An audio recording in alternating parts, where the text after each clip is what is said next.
La Quattro Sport voit le jour en 1983 et court ses premiers rallyes en 84. C'est une version améliorée de la Quattro, plus puissante et dotée d'un empattement plus court de 30 cm, ce qui transforme la voiture en 2 places.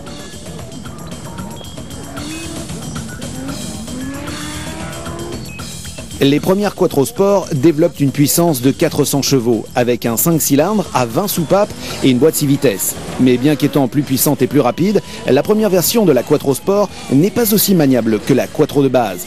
C'est avec cette dernière que les pilotes obtiendront encore leurs meilleurs résultats. Pour surmonter ces problèmes de maniabilité, Audi développe rapidement une version évolution de la Quattro Sport, la monstrueuse S1. Cette version dérivée de la voiture d'origine est homologuée Mi-85.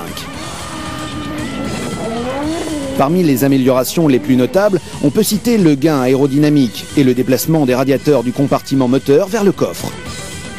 Avec un poids plume de 1200 kg, la S1 développe maintenant plus de 450 chevaux. C'est un monstre déchaîné dont seuls les plus talentueux pilotes arrivent à prendre la mesure.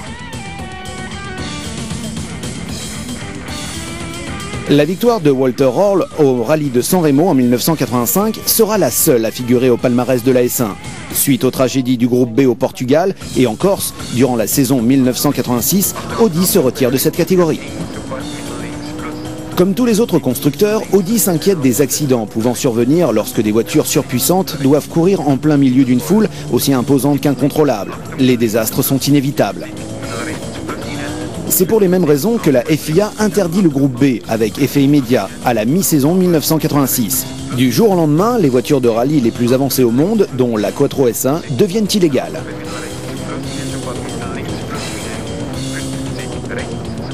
Mais il existe un autre défi, taillé à la mesure des voitures du groupe B. Pikes Peak est une montagne de 4250 mètres située au Colorado, dans les Rocheuses avec une route caillouteuse de 20 km serpentant jusqu'au sommet.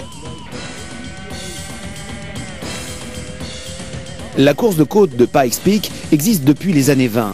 Chaque année, le 4 juillet, le jour de la fête nationale américaine, se déroule Pikes Peak, l'un des grands classiques de la course automobile.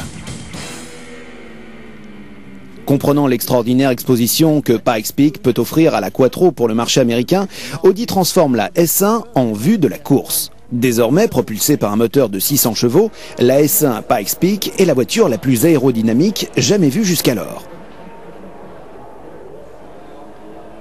Les premières tentatives d'Audi à Pikes Peak datent de 1985 et 1986, avec comme pilote Bobby Unser et Michel Mouton.